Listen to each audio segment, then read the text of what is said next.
Now let's go to the US, and the press is continuing to focus on the narco boat and the drug runners that were neutralised with 2 separate strikes, and President Trump's patience seems to be wavering. Admitting to releasing the full video? Didn't I just tell you that? You said that it was You're up the to most Secretary Hicks. obnoxious reporter in the whole place. Let me just tell you, you are an obnoxious, a terrible reporter, and it's always the same thing with you. I told you, whatever Pete Hegseth wants to do is okay with me. Kosha, I get the feeling that the Republicans are quite happy with the media's fixation on this issue, because the average American really doesn't care about how these narco-terrorists are being blown up in the Caribbean Ocean or the Eastern Pacific Ocean. They're quite happy for these drugs not to be coming into the country. Absolutely. Politically, this is a slam dunk, just immigration more broadly for the president, securing the border, stopping the inflow of fentanyl. This fits into that. There is a little subcurrent on the right of people worried that this is indicative of escalatory action against Venezuela, the country, potentially. So, that maybe is a side point. But broadly, this issue has full support of the people. The real reason, I think, for why the Democrats are doing this, though, their real agenda is not the political hit.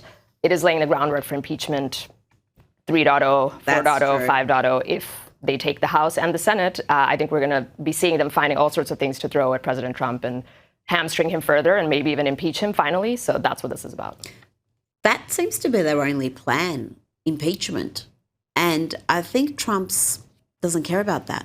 And now, he cares about it dominating the media and taking oxygen away from what he's actually trying to implement. But I don't think he cares about being impeached. Just like he didn't really care about the indictments because he thinks they're bogus. Yeah, that is kind of his superpower. He doesn't care about the negative publicity, if you will, and the fact that he won't run again. Maybe they won't go for it, but it is all about running out the clock, basically. And he's got 3 years left. If they hamstring him for half that time or he's defending an impeachment trial, he won't be doing other things to advance his agenda. Now to an issue that deserves far greater coverage, always did, and that's the plight of children forced into labour or trafficked for sex after they cross the southern border without their parents under the Biden administration. Whistleblowers have alleged that more than 300,000 migrant children, some estimate around 500,000, were missing or lost due to the Biden administration's border crisis. Border Czar Tom Homan spoke this week about tens of thousands of these children being rescued. Children that weren't even being looked for under the Biden administration.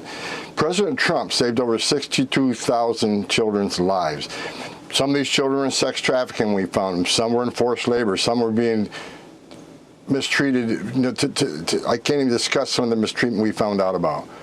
A Department of Homeland Security report last year concluded that ICE had released hundreds of thousands of migrant children without notices to appear in court during the Biden presidency, and they have no way to track them after these children cross the border as unaccompanied minors. Kosha.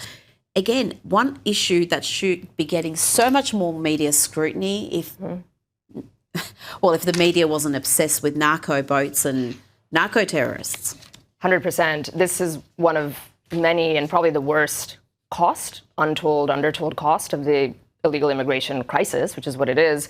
And there's entire organizations that are taking children, using them as a passport, figuratively speaking, to enter the country, because you can latch onto that and then get more favorable case verdicts for asylum and other things like that, even if they're not their own children. And then, as you just cited, that the previous administration didn't care. There's anywhere from 300 to 500,000 children. We can only imagine the conditions they're in and what they've been made to do. And if they recovered 62,000, as Tom Homan said, we're 10 to 20% of the way there. And so hopefully this would be another great outcome of this presidency. If they keep up that pace, that they'll be pretty close to 80-90% of them recovering. Sadly, not all of them will be. And maybe an aside, but since they will never give President Trump the Peace Prize, maybe somebody should nominate Tom Homan for the Peace Prize for rescuing hundreds of thousands of children, hopefully by the end of this term. Now, we discussed at the time the viral video of Tish Hyman, who is a black lesbian who encountered a male body in the women's locker room, a naked male body, and because she objected, she was the one banned from the gym. Well, she has been attending events with Democrat politicians and politely asking them why they back policies that put women in danger. Here she is with Rokana. Women, including myself, are being harassed by naked men in our locker rooms. In my case, the man in my locker room was a convicted domestic abuser who broke his wife's jaw so badly she needed surgery. Why issue a sensational warning about hypothetical genital checks when the real harassment of girls is happening right here under our current laws that allow men to self-ID into our spaces? That has nothing to do, in my view, with someone who is trans and who identifies as a woman, saying that they can be using the locker room or bathroom which they identify with. That is their right. Now, if that person, if I could just finish.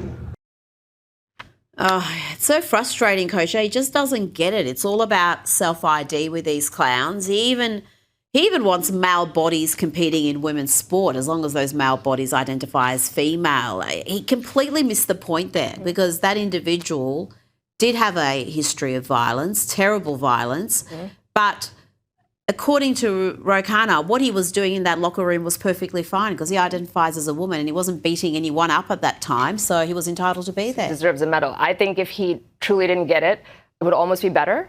I think the reality is he does get it. Yeah. And he's being a coward. He's being a complete coward because he is hiding behind the legal argument that there's no legal remedy for arresting somebody before they've committed an assault just because they entered the wrong bathroom. If a male enters a female bathroom, there's no legal recourse. So he's hiding behind that technicality rather than being bold and brave and saying what we all know is real, protecting women's spaces. He has 2 kids. One is a daughter. I think she's 8 or 10 years old.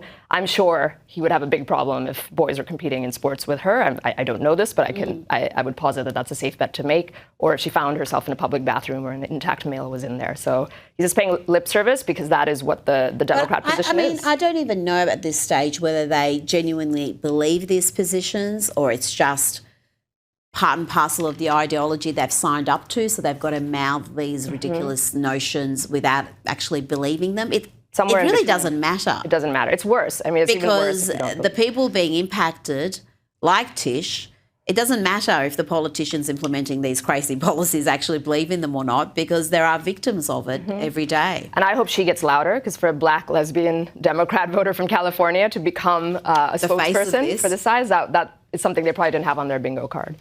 Exactly. Kosha Gada, thank you so much for your time. Pleasure.